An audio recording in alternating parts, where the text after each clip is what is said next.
Okay, we're going to get started here. Thank you for joining us today right here at Yorktown at what is known as our Mud Bridge. And I'm here this morning with Ernie, our new Public Works Director, Ernesto De La Garza. We're here. We're going to be here for a little bit to help explain to the community where we are. Now on Friday, we had an incident that began here Monday.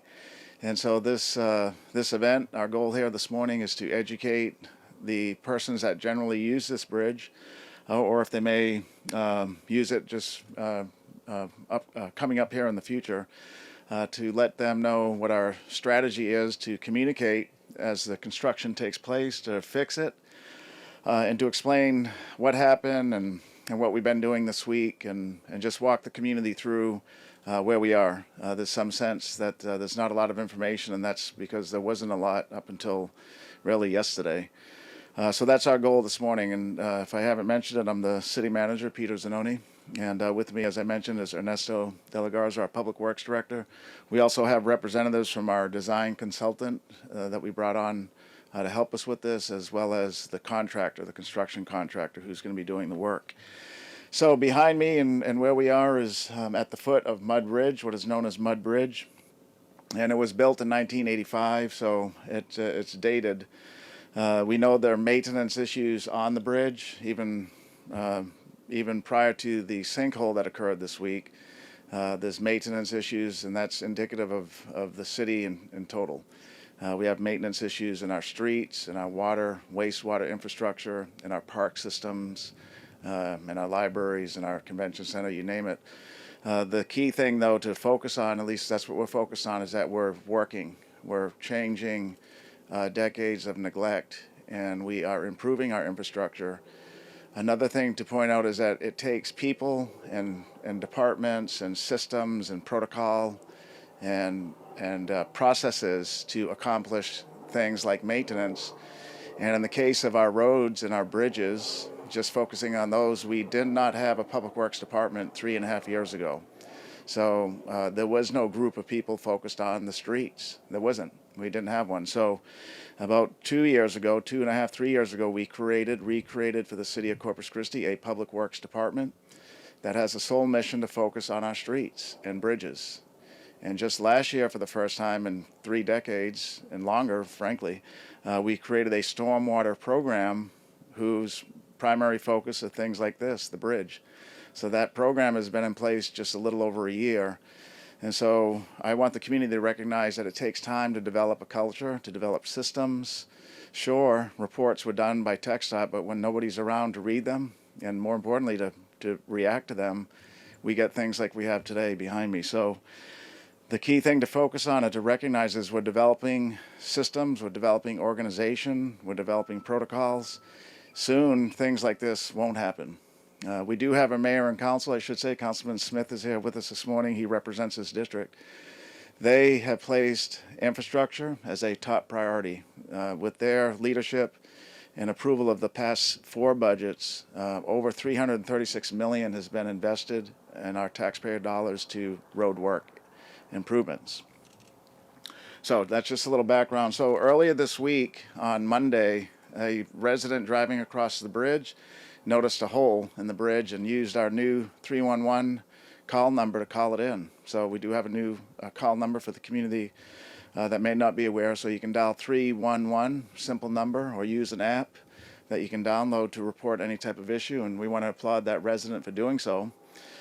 And so right away, our Public Works Department came out to investigate this reported pothole, or probably the resident didn't know it was a sinkhole. And upon excavating and evaluating the hole, that was probably not too big, it was evident that it was a sinkhole caused from erosion below the surface of the road. So the sinkhole is right at the embankment where the bridge is coming over the Oso Creek, and the embankment's here. So there was, I'll talk about that later, but what was holding up the earthwork or the dirt, but that was sloughing out from erosion from the waters, and eventually compromised the soil under the road to where a pretty significant sinkhole occurred. And I think we know what a sinkhole is. So that happened Monday early in the morning or mid-morning.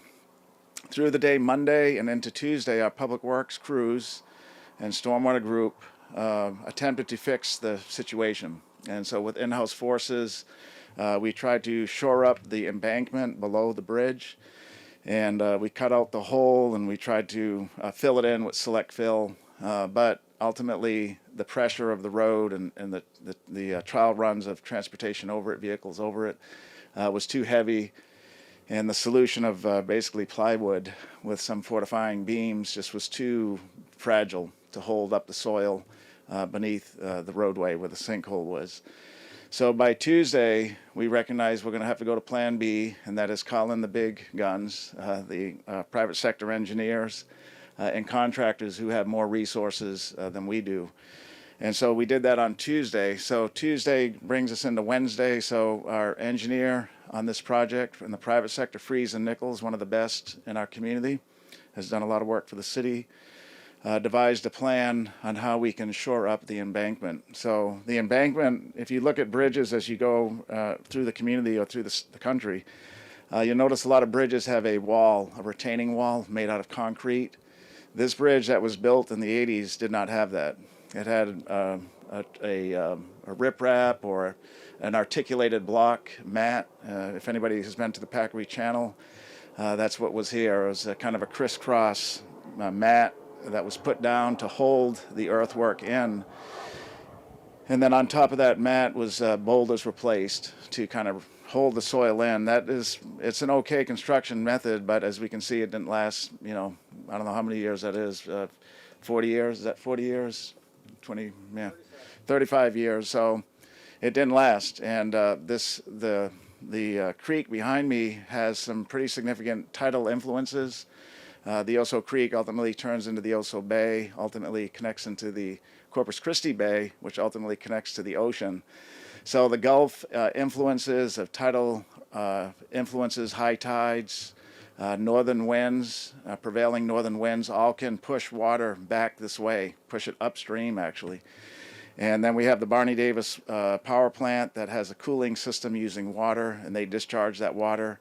So you have water flowing this way, heavy water from the discharge point, from the creek itself, water coming in this way from the tides. All that caused erosion under the bridge, which ultimately, as I said, led to the demise of soil and the collapse in the roadway.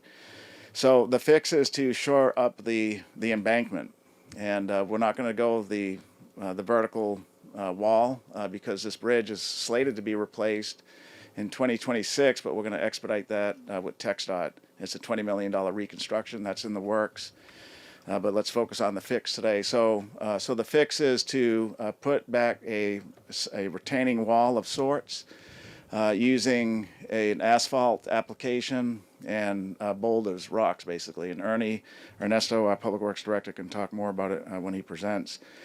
So that work was designed on Wednesday. We're still on the timeline. On Wednesday into Thursday. We're here Friday. Thursday, work actually began on the implementation of that design. Site work, so a road has been put down beneath the bridge to get from the side to the point of interest. So we're on the Flower Bluff side of the bridge that has the biggest compromise, but there is issues on the Yorktown side as well, the western side of this bridge here. So the work is going to include shoring up and rebuilding the embankment on the Flower Bluff side, as well as some work has to be done on the rod field or the other side, the mainland side of the bridge. So so that work has begun in terms of site prep, site work, roads being built. We told the community earlier in the week we thought we could get this thing turned around and opened in 3 days, and that's what the community heard. Our new estimate, though, because of what I just described, is more like 30 days. So the 3 days is out the window, obviously. 30 days is what it's going to take us, and it could take longer, and I want to explain why. Number one, we're focused on safety. Safety of the workers, safety of the community. You can see this extensive enclosure we've had to put here. Even when we had this up this week, we still had residents go around the barricades and try to get across the bridge, and I want to use today also as a chance to remind our community, do not disobey traffic measures. It's against the law and you can be ticketed. And worse yet, you could have yourself an injury or worse. So So the safety of the community is number one. Safety of the workers that are going to be doing the work is number two. Safety of our own crews, number three. We're focused on safety. We know convenience is great for a big city like this. We're the eighth largest city. We want to have a convenient transportation system. We're not going to have it right now because safety overrides convenience. We need to safely restore the bridge so that it's safe to drive over. But as we reconstruct it, we want to make sure the community, the contractors are safe. So that to say the 30-day time frame is, it could take longer because things like high tides, tidal influences, rising waters into the work zone, then we can't work that day.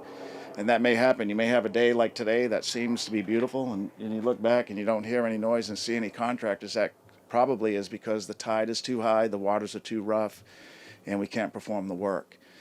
So we're hoping 30 days, but there are exceptions if the weather's bad, if it's too cold. We also can only work in the daytime. And for the reason that we're working under the bridge, the work zone is under the bridge. It's in a muddy area. It's in a hazardous area with the water, with the tides. There's no lighting, and we can't put lighting. It's not safe. And the work zone can be treacherous depending on the tidal waves, the height of the water, the velocity of the waves. So the work will be performed in the daytime only. We looked at the nighttime option, and unfortunately we can't progress through the night. It's just not safe. So the contractor, though, our contractor is Anderson Columbia, formerly Haas Anderson. They're local, and they know the region well. Randall Moore is here with us this morning, and I want to thank him for leading his team on this project. So we can work during the daytime, and Randall's agreed to work Saturday, and we'll look at Sunday as well, potentially, to try to expedite this. Look, we know, and I'm here to tell the community, and Councilman Smith's here as well, we know that this is a serious issue. That's why we're here today, and that's why we've developed a communication plan that I'm going to talk to you about. This is a very serious issue, and we know it is inconveniencing a lot of people. The amount of trips that go across this bridge every day is just under 10,000. So that's a lot. If you want to put it in perspective, on Staples around the Saratoga area, it's about a 20,000 a day trip total there. So this is a pretty busy roadway. We know that road work is being done on other roads now that are being used as detours. So we know that this is an inconvenience to the community. I know it. I don't live here on the bluff, but I know it as a city manager, and we have a team of people that are constantly giving us updates. So our goal is to get it fixed, to eliminate that inconvenience, but that is going to take a little bit of time. So this work is beginning. We will be shoring up the embankments in a very secure way, and then we'll fix the sinkhole, repave that area. We're also going to assess the bridge overall, the road itself. There's potholes, areas of concern. We'll address those as well. There's also, upon further inspection, some of the beams that hold up the bridge have some significant concrete erosion all the way down to the rebar. So we're going to take care of that as well in this effort simultaneously. The prime will bring in a sub to do the work at the same time as the embankment's being shored up.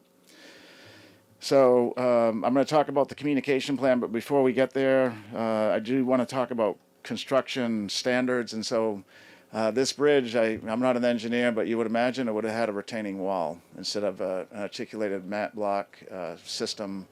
Ultimately, that was washed away from tidal influences, storms, and so on. So we at the city council, myself, are focused on better design standards for our infrastructure when it's built by the private sector. That is why on Monday we issued, after working with the development community for over 3 months, we issued new street design standards so that when new streets and bridges are built in our subdivisions by the development community, they're built at a quality that every other Texas city builds them at.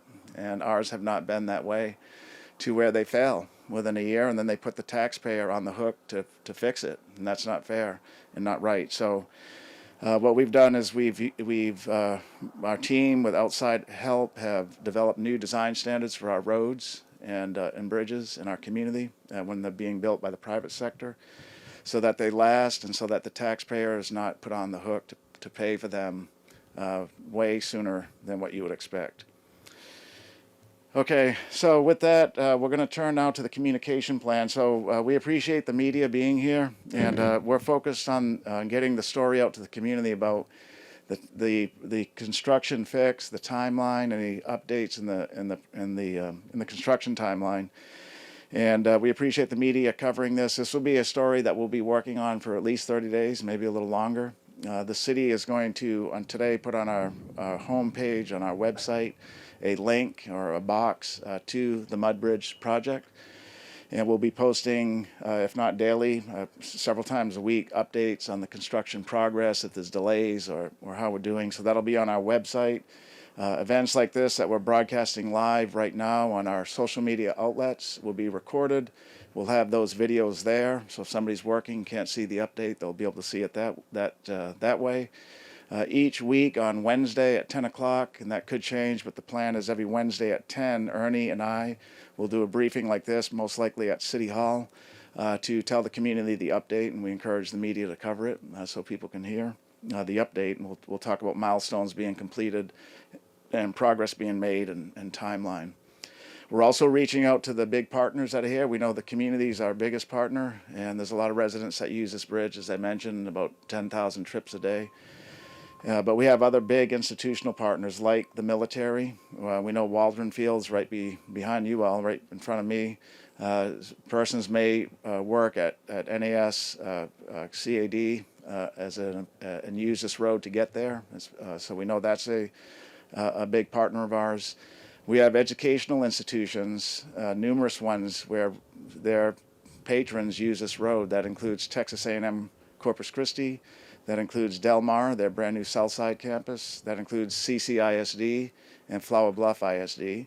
And so we'll be communicating directly with those folks over the next 30 days.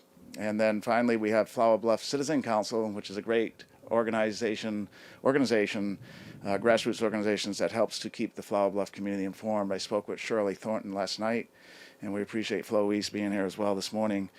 And we'll be communicating directly with them on our progress. So we're pulling out all the stops to make sure the community knows what's happening here. We want the community to know a couple things in summary. One, we care. We know this is an inconvenience.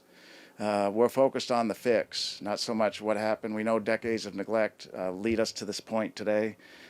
We know that, but we're focused on the fix. We have a great partners that are working with the city crews, and so we want to highlight and thank Freeze and Nichols for their design services and Anderson Columbia for the construction work that will take place to fix this bridge. So with that, I'm going to turn the microphone over to Ernesto De La Garza, our Public Works Director. He's been on the job about 30 days. And when we hired him, we said, Ernie, this is going to be a pretty tough job. But over these past 30 days, we didn't even have to tell him because he's seen it firsthand. So I want to have him come up. You'll see him quite a bit with me each week as we provide updates to the community. Ernie's our Public Works Director. He's an engineer as well, and he knows pavement very well and knows how to lead teams. And so we're happy he's joined our organization. And with that, I'm going to have him say a few words. Thank you. So I'd just like to reiterate, the 311 program, it does work. We do depend on it very much to get the information. Our area is from Cal Island to Padre Island, so we do have a lot of information that we use there to understand some of the failures going on with our infrastructure throughout the city, and so we do use that information daily. Since I started with the city, November 7th, we've had hundreds of 311 work orders come in and many sinkholes. So when we say decades of neglect, it's a true story. Our infrastructure is in fact in need of much repair. We do have the systems in place to begin to be proactive. That's what we're working on, is being proactive, working with our new stormwater section of the Public Works. We're going to get ahead of this problem and start looking at all the bridges and making sure that we do have proactive maintenance in place for those. In addition to that, I want to thank again our contractor, Haas Anderson, Mr. Randall Moore, and we go back, we work together when I was a director of construction at TxDOT, and then also Shane Torno with Freeze and Nichols, our structural engineer, providing the expertise to say, this is the good approach before we make the decision to open the traffic out to the bridge. And so I want to thank them for turning around the response time really quickly and giving us the resources that we need to get started sooner than later. Our goal is concurrent work zones, trying to get most of the work done at the same time on both sides. But as Mr. Zanoni has just mentioned, we are dependent on the tide and the accessibility of the project and the work zone. But then again, just want to reiterate the importance of safety, not just in the work zone, but the safety of making decisions about when it's safe to open this bridge up to traffic. So I want to thank you all again for coming out, and I'll give it back to Mr. Zanoni to close it out. Okay, great. Thank you. And so, Councilman, did you want to say if you, Councilman Smith, who's represented this district for 6 years or longer, Councilman, 6 years, is going to come to the podium next. And I did want to, come on up, Councilman, I did want to reiterate that we are focused on safety. And that's a great message that Ernesto reiterated. We're only going to open the bridge when we know it's safe, and we're going to work safe. And so, and we're going to keep the community informed. We're not, we want to err on the side of over communicating. And that's what we're going to do with our work plan that I mentioned. So, Councilman Smith, come on up. Thank you all on there, everybody, for showing up. We know this is a big issue, but I want to talk a little bit about the longer-term plan that City Manager Zanoni had discussed. And number one, we truly have the A-team working on this with it. So Anderson, Columbia, they have done all kinds of coastal work, similar type work. You couldn't have a more experienced contractor doing this. The Freeze and Nichols team on there, same thing. They turned around with the design on there in a matter of a day or two of a very good design. But looking at the longer term, we all know the importance of Yorktown and Mud Bridge. City Council approved just several months ago, with help from our friends at TxDOT, the replacement of this bridge. And when it came before council, there was this bridge and one other on Ocean Drive. This bridge was slated for 27, Ocean Drive was for 26. We said we need to move Mud Bridge ahead. We know the traffic issues on there with it, so we did that. Now, City Manager Zanoni is going to try to even accelerate that schedule even more. So it's an awareness of all of our needs on there. Another thing, thank the citizens of Corpus Christi. You approved a bond project that widens Yorktown to the bridge. Then we will be widening this bridge and expect to see in our next bonds on there taking Yorktown ahead. We're solving the issues of the past. We're going to get a good, safe fix on this bridge, and you will continue to see this whole area improving with it. And the best thing about that, I'm ending my public service on there, but the District 4 replacement, Dan Stuckley, he lives just right down the road. So I'm sure that he has got City Manager Zanoni's number, and it's going to be looked on with multiple eyes. So thank you, staff, for doing this, Ernie, with it, jumping on this, realizing the importance of this bridge to this community, getting it back open quickly and safely. Thank you, Councilman. And just to add a little bit more to the bond program, so the voters approved in the 2020 bond program the design of Yorktown from Rodfield to Mud Bridge, and that design is nearly complete.